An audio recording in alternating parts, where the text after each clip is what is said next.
You know, it is important in life, especially during these trying times, to live by these two things. Be excellent to each other and party on, dudes. Yeah! And if you hear that in the background, that is my brother on the guitar, but don't worry, I have my own.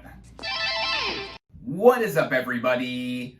Random Man here, bringing you another video during this current quarantine era. I hope everyone out there is continuing to stay safe and be well during these unpredictable times, and unpredictable these times are, as I feel I should address this right off the bat. While I was watching this movie that I'm about to review, about 15 minutes in actually, I got the shocking and sudden news that actor Chadwick Boseman has passed away from colon cancer. Yes, the actor we all know and love as Black Panther is now no longer with us, and it's just a tragedy, to say the least. He was only 43 years old, and while he was playing T'Challa, aka the King of Wakanda, he was battling cancer, and in himself is a true fighter, a true king, a true superhero. My condolences and thoughts go out to Boseman's family, friends, and all-around loved ones.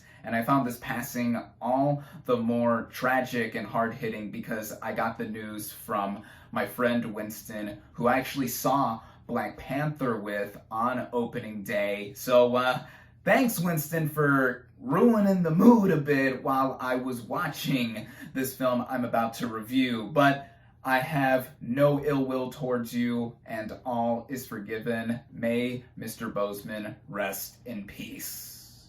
But now on to the main event of this video, as I am here bringing you my review for Bill and Ted Face the Music. Now, the plot of this sci-fi comedy basically follows our title slacker rockers from San Dimas, Bill and Ted, played by Alex Winter and Keanu Reeves respectively, who in their middle age are still trying to find their place in the world and trying to write a hit song, which, as they soon find out, is essential for them to unite the world and universe from going out of balance. With the help of their daughters, played by Samara Weaving and Bridget Lundy Payne, they embark to do so. Going into this movie, I was looking forward to it, more so out of curiosity to see how a sequel to a Bill and Ted movie would work almost 3 full decades after the previous installment. And to prepare for this film, I did a double feature of the first 2 entries, and in terms of my quick thoughts on those films, Bill and Ted's Excellent Adventure is not the most excellent thing I have seen, but I do think that it is excellent in how bizarre and out there it is in being a literal time relic from the late 1980s. Alex Winter and Keanu Reeves as the respective title roles really do make it what it is, and for that, I enjoy it. Its sequel, Bill and Ted's Bogus Journey, I like less, mainly because it has a weak villain and it is more of the same, but it being more of the same did bring out some more creativity and originality for it being a sequel and really going a bunch more weird and out there in its content. So I mostly like it than not. And now we have Bill and Ted Face the Music almost 3 full decades after the previous film. We actually have the 2 original writers from the previous 2 films come back to pen the script for this film, as well as our title leads, of course. Which, speaking of that, let's get right into the cast and their performances. Alex Winter and Keanu Reeves as the respective wild stallions, Bill and Ted. Now, they really come back to these roles and it fits them like a glove, as if they never really lost their touch in being the partied guys that love music and want to go forth with bringing excellence and continuing to party on. That's really all I can say in summing up the performances. They have not lost a single ounce of their slacker charm here. It's also great just to see Alex Winter come back to a lead role in a big project like this one, and that he isn't sidelined by Keanu Reeves, who, as of late in the past decade, really has seen a surge in popularity with all the different projects that he's been a part of. But these two really have balance and equality in terms of the screen time and how much they give to one another to work with, and just how they are on screen. They really are two of the big reasons why this film works as it does. And with the rest of the cast, I think that they mostly bring a lot of A-game to this film, just like Winter and Reeves do. Playing their daughters, Billy and Thea, Bridget Lundy Payne and Samara Weaving respectively, they are pretty much ideal casting in playing daughters to slacker guys that love music and are very hedonistic in their lifestyle. I think both of them really do work off of each other well, just like Winter and Reeves do, and they emulate their respective father characters to a T. We also have other new additions to this film, like Kristen Schaal as the daughter of Rufus, who of course was played in the previous two films by legendary comedian George Carlin, who sadly passed away over a decade ago, and he is brought back in a nice tribute here, which was really cool to see. But with Schaal, I like the screen time that she had. There's also Holland Taylor as the mother to Shaw's character, and now the widow of Rufus. I always enjoy seeing her. She's funny in just about anything I see her in. Most of the stuff I've seen her in involves comedy, like 2.5 Men. Other new additions include Jema Mays and Aaron Hayes as the wives, the princess wives, I should say, to Bill and Ted. They were previously played by different actresses in the first two films, but I thought they fit the mold for what they had to do. There's also Anthony Carrigan as this one character I do not want to give away, as this character is integral to the film as well. And William Sadler even returns as Death here. He is just this dry curmudgeon of a Green Reaper that you could ask for in his also questionable Swedish accent. It was awesome to see him as well. Just most excellent, if you would. And there are a bunch of other players that show up here and there as well, whether they return from the previous film or are new additions and cameos, if you would. Everyone here, I think, does a most excellent job, but of particular note obviously has to go to our title leads as played by Winter and Reeves. The writing of this film, which was done by Chris Matheson and Ed Solomon, who again, as I mentioned, have returned here after already penning the previous two Bill and Ted films. And what they do with this film is make it feel like a Bill and Ted movie instantly, right out of the gate. And in how it flows all together, it's also refreshing in some areas in what it does and playing around with the idea of time, as the other movies have so shown. With how the movie does begin, of course, it plays up the fact that Bill and Ted are now in middle age and they have had daughters after marrying the princesses, and they're in a rut, if you would, a midlife crisis. I should have said that the first time. But either way, yeah, they still haven't found themselves fully, despite what the previous events of the last two movies have shown. But these movies have always played around with the outlandish and just the literal out there concept that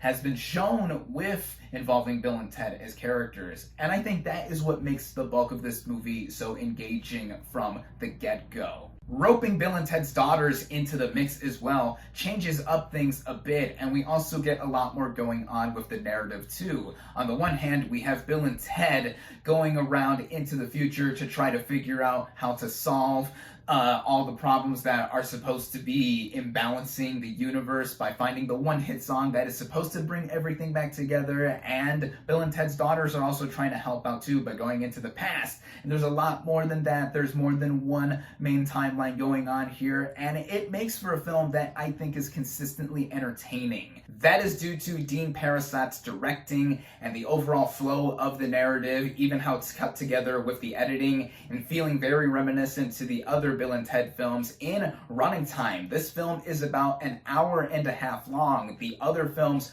ran at about just the same length, and it just whizzes by.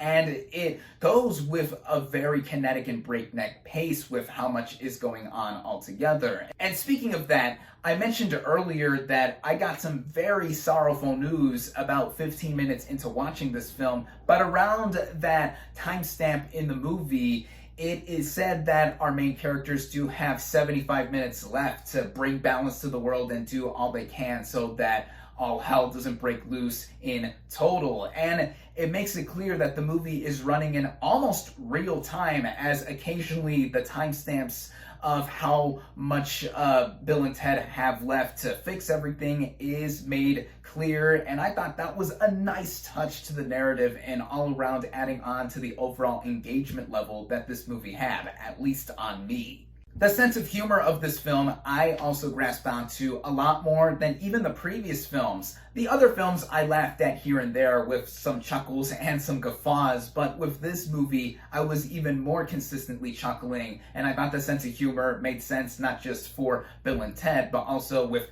comedy in general. A lot of sight gags. Visually, the movie also added on to the entertainment value. Of course, this movie, having been made and released almost 3 full decades after Bogus Journey, it has quite a bit of a facelift with how the visual effects are and just the overall production value. Sometimes it did look dodgy here and there. The budget for this movie wasn't the highest, just like with the previous 2 films, but I'll let it slide given what this movie is doing in its total. And in speaking of other issues that I have with this film, there really isn't that much. The one glaring thing narratively that I did notice was that there was a recycled element of sorts brought back from Bogus Journey that is used here that I didn't think entirely made the movie more original than it was already trying to be. As original as a Bill and Ted movie is trying to be at all, but it's offset by the other timelines going at the same time, like with Bill and Ted's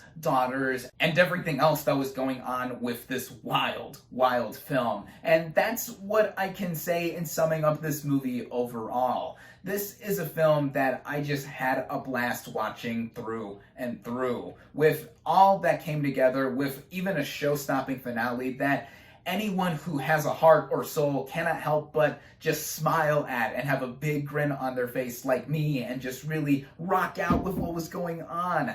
It really is the feel-good movie of the summer, if you would. I say this too because if you're a regular viewer of my channel, you know that as of this summer, given everything that's been going on in the world right now, I haven't been consistent with making videos. The last video review for a film that I did was for An American Pickle over 3 weeks ago by now, mainly because there hasn't been anything that interesting for me to watch or want to have the will to even talk about. But with this film, this is exactly the film that I needed at this current time, and just with everything else that I think people would want out of a Bill and Ted sequel. And I will even go as far as to say that this is my favorite film in the Bill and Ted trilogy. I think that'll be a surprise for many to know, but I could see Bill and Ted fans being really satisfied with this sequel. It's not going to be for everyone, though. As I just mentioned, if you're a fan of this franchise, you're going to go in and have a blast like I did. But if you're not a fan, or if you haven't been well-versed or even seen the previous 2 films,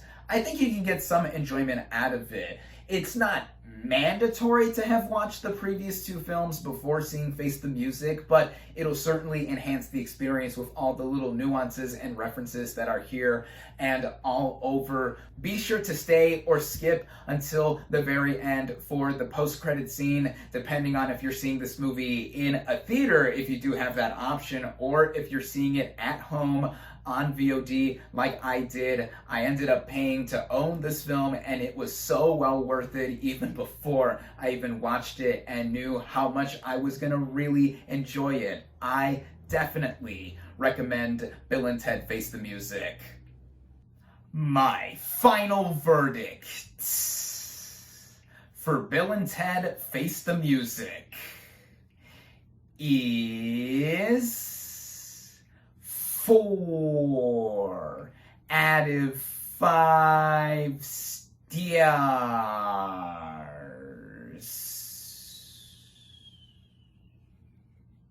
Thank you all, as always, for watching. Be sure to like this video, comment on what you thought of Bill and Ted Face the Music, social media links in the description, subscribe to my channel for more, and I'll catch you on the next movie review.